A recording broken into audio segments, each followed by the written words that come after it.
A lot of people think that you can't discriminate with pulse induction detectors, and that's not really true, at least not with the TDI. So today I'm going to show you a way you can set the TDI up to ignore nails and still find low conductors in really bad dirt. So this is my personal TDI. It's a special edition. I do have a Minor John folded monocoil. You can see it's still got dust on it from Nevada. And what I'm going to do is turn the gain up to about 7.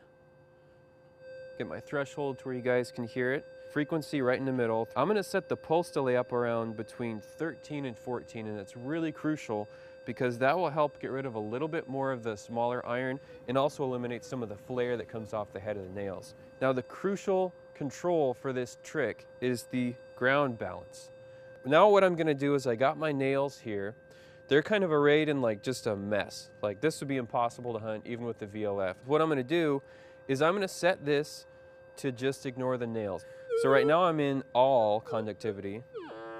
You can hear you get that very distinct nail honk.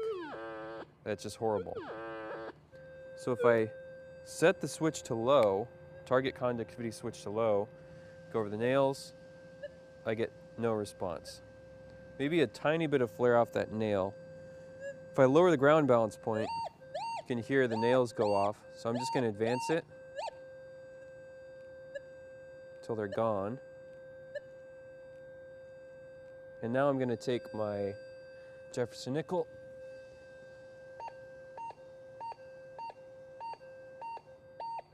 and I get a really clean signal.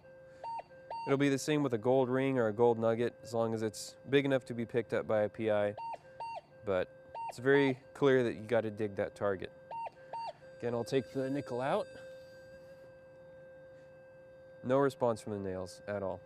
So that's it. If you're looking for gold or other low conductors in heavy iron, the ground is really bad, give the TDI a shot.